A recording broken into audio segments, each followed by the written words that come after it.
నారాయణం నమస్కృత్య నరం చైవ నరోత్తమం దేవీం సరస్వతీం వ్యాసం తతో జయముదీరయేత్. మూకం కరోతి వాచాలం పంగుం లంఘయతే గిరిం యత్కృపాతమహం వందే పరమానందమాధవం. శ్రీ మహాగణపతయే నమః. శివాయ గురవే నమః. శ్రీమాత్రే నమః. నారాయణీయం మొదటి దశకం మొదటి శ్లోకం. ఒక కావ్యానికి ప్రారంభంలో మంగళాచరణం అనేది ఉంటుంది. మంగళాచరణం అంటే కావ్యం లేదా చేయబోయే కృతి నిర్విఘ్నంగా పరిసమాప్తి చెందడం కోసం అని చెప్పేసి ఎత్కించి ఏదో ఒకటి తమ ఇష్టదేవత ప్రార్థన ఏదైతే చేస్తారో దాన్ని మంగళాచరణం అని చెప్పబడుతుంది. అలా చేస్తే కనుక ఏమవుతుందంటే కనుక ఆ గొప్ప కృతిలో మహాకార్యంలో ఏవైతే విఘ్నాలు కలగబోతున్నాయో ఆ విఘ్నాలన్నీ తొలగబడి ఆ కార్యం పూర్తవుతుంది అని చెప్పేసి ఆశయం. ఇది వేదంలో ఉంది, ఇలా మంగళాచరణం చేయాలని. అయితే విఘ్న పూర్తి కోసం అయితే విఘ్నేశ్వరునైనా ప్రార్థించడం జరుగుతుంది, లేదా ఇష్టదేవతా ప్రార్థన కూడా చేస్తారు. భగవత్ ప్రార్థన ఏదైనా సరే అది పాపరూపమైనటువంటి విఘ్నాన్ని పోగొడుతుంది. ఇప్పుడు ఈ కావ్యానికి కూడా ఒక మంగళాచరణ శ్లోకం వంటి శ్లోకం చెప్తున్నారు. అది మొదటి శ్లోకం. ముందర మంగళాచరణ పూర్వకమైనటువంటి ఈ శ్లోకం చెప్పుకుని తర్వాత అర్థం చూద్దాం. సాంద్రానందాపబోధాత్మకమనుపమితం కాలదేశావధిభ్యాం నిర్ముక్తం నిత్యముక్తం నిగమశత సహస్రేణ నిర్భాస్యమానం అస్పష్టం దృష్టమాత్రే పునరురు పురుషార్థాత్మకం బ్రహ్మతత్వం తత్తావద్భాతి సాక్షాత్ గురుపవనపురే హంతభాగ్యం జనానాం. ఇది మొదటి శ్లోకం. ఈ నారాయణీయంలో రకరకాల ఛందస్సులు వాడబడ్డాయి. ఇది మొదటి శ్లోకం. ఇది మంగళాచరణమైనటువంటి శ్లోకం. ఏమిటి ఈ శ్లోకంలో ఏం చెప్తున్నారంటే భగవత్ తత్వం చెప్తున్నారు. మొత్తం మీద అక్కడ భగవత్ తత్వాన్ని ఒకే శ్లోకంలో క్లుప్తీకరించి చాలా అద్భుతంగా చెప్తున్నారు. ఈ శ్లోకం యొక్క ప్రాధాన్యత ఏమిటంటే ఇప్పుడు చెప్పబోయే నారాయణీయం మొత్తం కూడా అంతా కూడా అదివరకు చెప్పినట్టు భాగవత్ కథే కాబట్టి అంతా మంగళమే. కాబట్టి మళ్ళీ ఎందుకు మంగళం చెప్పాలి అంటే ఇక్కడ వ్యాఖ్యాతకారుడు ఒక మాట చెప్తున్నారు. ఈ గ్రంథ వ్యాఖ్యాత గురించి మనం చెప్పుకోవాలి. అచ్యుత వారియర్ అని చెప్పేసి ఒక ఆయన ఈ గ్రంథానికి బాలబోధిని అనేటువంటి టీక రచించారు. ఆయన చెప్తున్నారు, యద్యపీదం స్తోత్రం సమస్తపి మంగళమితి నా పృథక్ మంగళాచరణం ఆవశ్యకం.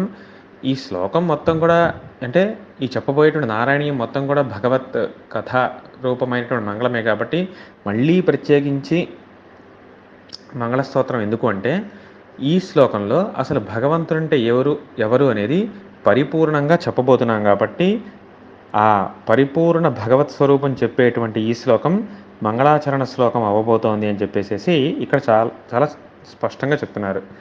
అంటే ఈ శ్లోకంలో చెప్పబోయేది ఏంటంటే ఉపనిషత్తులు ప్రతిపాదించేటువంటి పరిపూర్ణమైనటువంటి పరబ్రహ్మతత్వం, అదే శ్రీకృష్ణుడు, అదే గురుభవనపురంలో కనిపించబోయే శ్రీకృష్ణుడిని ప్రతిపాదన చేయబోతున్నారు. అలా ప్రతిపాదన చేస్తూ మొదట ఈ శ్లోకంలో ఆ అంశాలని అంటే ఉపనిషత్తులు ఏదైతే పరబ్రహ్మమో ఇది భగవతత్వం నిర్దేశించే దాన్ని చెప్పబోతున్నారు. ఇక్కడ వ్యాఖ్యానకారుడు ఒక గొప్ప విషయం చెప్పాడు. ఆయన ఎందుకు భగవంతుని యొక్క తత్వం తెలుసుకోవడం అంటే ఉపనిషత్తులు ఇలా ఉందని చెప్పేసి చాలా వర్ణనలు వింటూ ఉంటాం. వేదాల్లో ఉంది అన్న ఉపనిషత్తులో ఉంది అన్న దాని యొక్క విలువ చాలా ఎక్కువగా ఉంటుంది జనాలకి. అయితే అక్కడ కూడా ఎందుకు చెప్పారు, దాని యొక్క లక్ష్యం ఏమిటి అనేది చాలా క్లుప్తంగా చెప్తున్నారు. ఈ గురుపవనపురంలో ప్రతిమా రూపేణ అంటే ఒక విగ్రహంగా కనిపిస్తున్నటువంటి చక్షుషా సాక్షాత్కృత్య కంటికి ఎదురుగా విగ్రహంగా కనిపిస్తున్నటువంటి ఆ వాసుదేవ పరబ్రహ్మాన్ని అంటే ఆ శ్రీకృష్ణుణ్ణి ఎవరెవరైతే వాళ్ళ అధికారానికి యోగ్యతగా అధికారాన్ని అనుసరించి అంటే మనకు చెప్తారు మందాధికారులు, మధ్యమాధికారులు, ఉత్తమాధికారులని. కాబట్టి ప్రారంభికులు అనుకోవచ్చు. పోనీ ప్రారంభంలో ఉన్నటువంటి వాళ్ళు, కాస్త సాధన చేసేటువంటి వాళ్ళు, ఉత్తమ స్థితిలో ఉన్నటువంటి వాళ్ళు, వీళ్ళు వాళ్ళ యొక్క అధికారాన్ని అనుసరించి అర్చన, వందన, ప్రదక్షిణ, నామ సంకీర్తన, స్తోత్రపాఠ, స్వరూప ధ్యానం ఇన్ని విధాలుగా భగవంతుని అర్చిస్తూ ఏ విధాలుగా అంటే కొంతమంది అర్చన చేస్తారు, కొంతమంది వందనం నమస్కారం చేయడం ఇష్టం, కొంతమందికి ప్రదక్షిణ చేయడం ఇష్టం, అలాగే నామ సంకీర్తన, స్తోత్ర పాఠం. ఇంకొంతమందికి ఇంకొంతపై ఇంకా కొంతమందికి కేవలం ధ్యానం మీదే భలే ఆసక్తిగా ఉంటుంది. ఆ భగవంతుడిని ధ్యానిస్తూ ఉండడం. ఇలాగ ఎవరెవరైతే రకరకాలుగా ఈ భగవంతుని యొక్క సాధన చేస్తారో భజతాం జనానాం, అలా భజన చేస్తూ ఉంటే ఏమవుతుందంటే ఝటితి శ్రీహరేహ ప్రసాదేన ప్రాప్తి భక్తి యోగతయా. అలా ఎవరైతే కనుక వీళ్ళు భగవంతుణ్ణి ధ్యానిస్తారో, శ్రీకృష్ణుని ధ్యానిస్తారో వాళ్ళకి భక్తి యోగం కలుగుతుందట. అలా భక్తి యోగం కలిగి అంటే ముందర ఈ క్రియలు ఇవి చేయడం ద్వారా ఏం జరుగుతుందంటే ఒక భక్తి యోగం కలుగుతుంది. ఈ క్రమం గుర్తుపెట్టుకోవాలి. ముందర అటువంటి అర్చన విధానాలు ఇవి అనుసరించడం, తద్వారా కలిగేది ఏంటయ్యా అంటే భక్తి యోగం కలుగుతుంది. ఆ భక్తి యోగం కలిగి ఏమవుతుందంటే ప్రాప్త భక్తి యోగతయా అహం అఖండం బ్రహ్మ అస్మి చిత్తవృత్తి ఉదేతి. నేను బ్రహ్మమును అన్న గొప్ప చిత్తవృత్తి వస్తుంటా, అంటే జ్ఞానం కలుగుతుంటా. చాలా గొప్ప క్రమం చెప్పారు ఇందులో.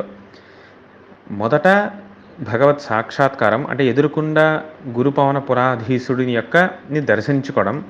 ఆయన్ని దర్శించుకున్న తర్వాత ఆ దర్శన అయిన తర్వాత ఎవరెవరు ఏదే విధంగా భగవంతుని సేవించగలరో ఆయా విధాలుగా ఆ భగవంతుణ్ణి సేవించడం.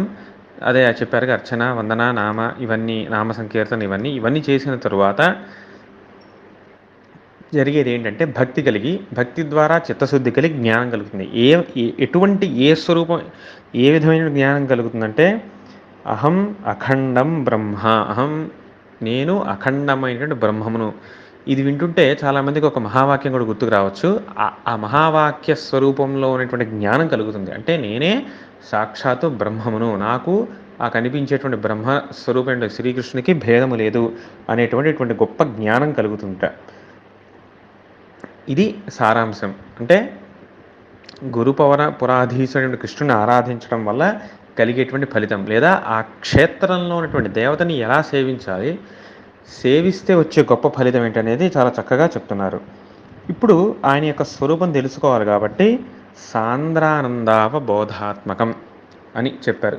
సాంద్ర ఆనంద అవబోధాత్మకం, సాంద్రానందావబోధాత్మకం. సాంద్రౌ అంటే ఘనీభూతమైనటువంటి, ఆనంద అవబోధాత్మకం ఘనీభూతమైనటువంటి, డెన్సిఫైడ్ అయినటువంటి ఆనందము, అవబోధ జ్ఞానస్వరూపుట, జ్ఞానానంద స్వరూపుడు.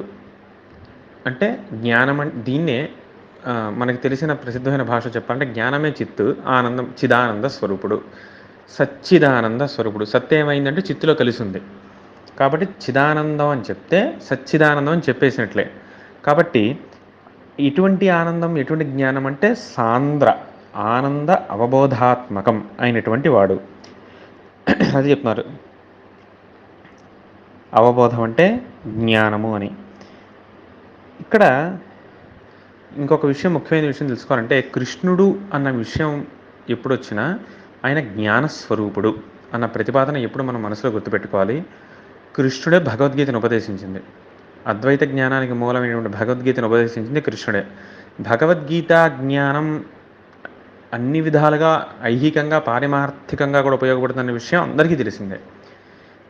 మోక్షాన్ని కాకుండా అసలు ఒక జీవుడు అంటే ఏమిటి, ఎలా బ్రతకాలి, మేనేజింగ్ విధానం ఏమిటి, ఈ చెప్పబోయేటువంటి పర్సనాలిటీ డెవలప్మెంట్స్ వాళ్ళందరూ కూడా మూలంగా వాడుకునేది భగవద్గీత అనే విషయం అందరికీ తెలిసిందే.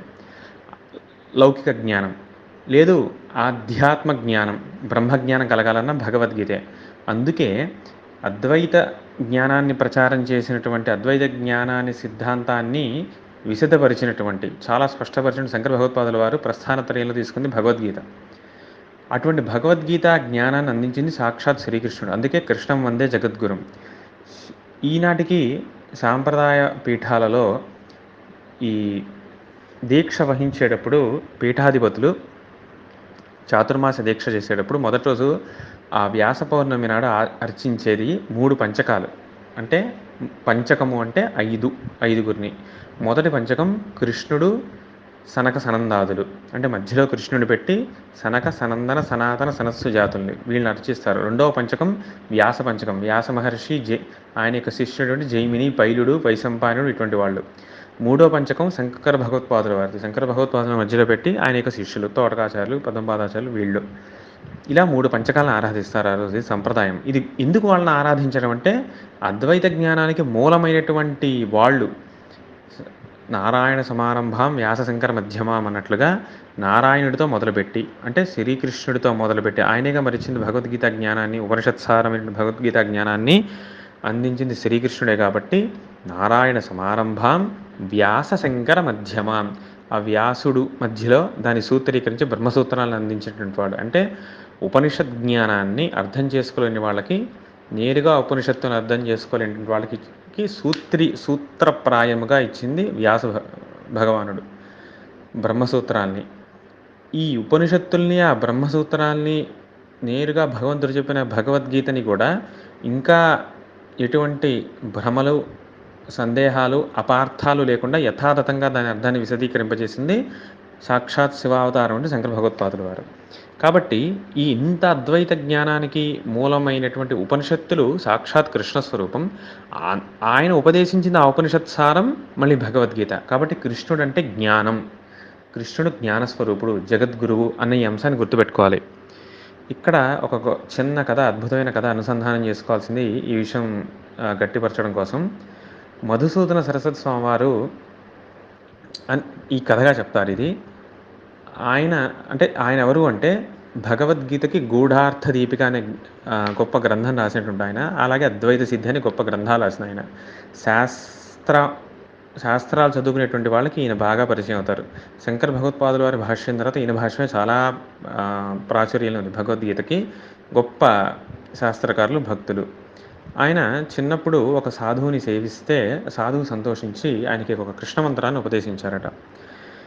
ఆయన శ్రద్ధగా కృష్ణమంత్రాన్ని జపం చేస్తున్నారు. అయితే ఆయనకేమీ ఈ మహిమలు, సిద్ధులు ఏం కలిగినట్టు కనబడలేదు. ఒకసారి ఆయనకేదో ఈ చెప్పు తెగిపోతే ఆయన చెప్పు కుట్టించుకుందామని చెప్పులు కుట్టేవాడి దగ్గరికి వెళ్తే వాడు సరిగ్గా దాన్ని కొట్టలేదని చెప్పేసి ఆయన ఆ చెప్పులు కుట్టేవాడి మీద కోపగించుకున్నారట. అప్పుడు ఆ చెప్పులు కుట్టేవాడు అన్నట్ట, మీకు ఇంత కోపం ఉంది కాబట్టే మీరు చేస్తున్న కృష్ణమంత్రం మీకు ఫలించట్లేదు అని. ఈయన ఆశ్చర్యపోయారట, నేను కృష్ణమంత్రం చేస్తున్నానని ఈయనకి ఎలా తెలుసు అని. అప్పుడు ఆ చెప్పులు కుట్టేవాడిని బలవంతం పెడితే వాడు బలవంతం మీద చెప్పాడు, నాకు కర్ణపిశాచ మంత్రం ఉంది, నాకు ఆ పిశాచం చెప్తూ ఉంటుంది ఇలాంటి విషయాలన్నీ అని. అయితే ఈయన తొందరపడి ఆవేశపడి నాకు కూడా మంత్రం చెప్పు, నాకు కూడా మంత్రం చెప్పు, నేను సాధిస్తానన్నారు. ఆ కర్ణపిశాచ మంత్రం కేవలం 6 నెలల్లోనే సిద్ధి వస్తుంది. అంటే ఆ కర్ణపిశాచి చెవులు చెప్తూ ఉంటుందని చెప్పేసి ఆ చెప్పులు కుట్టేవాడు చెప్పారు. ఈయన వాడిని చెప్పులు కుట్టేవాడిని బాగా బలవంతం పెట్టి భయపెట్టి మొత్తానికి ఆ కర్ణపిశాచ మంత్రం తీసుకున్నారు. 6 నెలలు జపం చేశారు కానీ ఏ పిశాచం దగ్గరికి రాలే.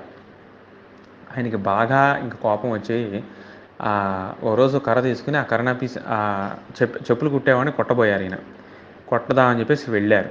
వెళ్తే వాడు చెప్పాడు, ఆగండి స్వామి, అసలు నేను కనుక్కుంటాను కారణం అని చెప్పేసి ఈ చెప్పులు కుట్టేవాడు మళ్ళీ అదే కర్ణపిశాచ మంత్రాన్ని కనుక్కొని చెప్పాడు అసలు కారణం ఏమైంది, ఈయనకెందుకు వశం కాలేదు ఆ కర్ణపిశాచం అని. ఈయన చేసిన 6 నెలల జపానికి నిజానికి కర్ణపిశాచం వశమైంది. అయితే అప్పటికే ఈయన చేసిన గొప్ప కృష్ణ మహామంత్రం ఏదైతే ఉందో దాని ప్రభావం వల్ల ఒక గొప్ప తేజోమండలం ఈయన చుట్టూతో, జ్ఞానమయ తేజోమండలం ఈయన చుట్టూతో ఉందని ఆ మండలంలోకి ఆ కర్ణపిశాచం ప్రవేశించలేకపోయింది. అంటే కృష్ణమంత్రం గొప్ప మంత్రం, మహామంత్రం, ముక్తినివ్వగలిగిన మంత్రం. ఆ మంత్ర ప్రభావం అప్పటికే ఆయనలో మొదలయ్యి ఆ మండలంలోకి, తేజో రాశిలోకి ఈ కర్ణపిశాచం ప్రవేశించలేకపోయింది. అది చెప్పి చెప్పులు కుట్టేవాడు కూడా సలహా ఇచ్చాడు, ఇంకొద్దిగా ఓపికగా చేయండి స్వామి అని. అప్పుడు ఆయన కొంత దాంతో విషయం తెలుసుకుని జ్ఞానం కలిగి ఇంకొద్దిగా కాలంగా ఆయన ఓర్పుగా ఆ కృష్ణ మంత్రం జపం చేసేసరికి కృష్ణ దర్శనమైంది. కృష్ణుడు అద్భుతమైనటువంటి భక్తిని, జ్ఞానాన్ని అనుగ్రహించినట్లుగా ఆ మధుసూదన సరస్వతి స్వామివారి చరిత్రలో కనిపిస్తుంది. తద్వారా ఆయన గొప్ప గ్రంథాలు రాశాడు. కాబట్టి కృష్ణుడు అంటే జ్ఞానస్వరూపుడు అని ఈ ప్రతిపాదనతో మిగిలిన అంశాలు కూడా గమనించాలి. స్వస్తి.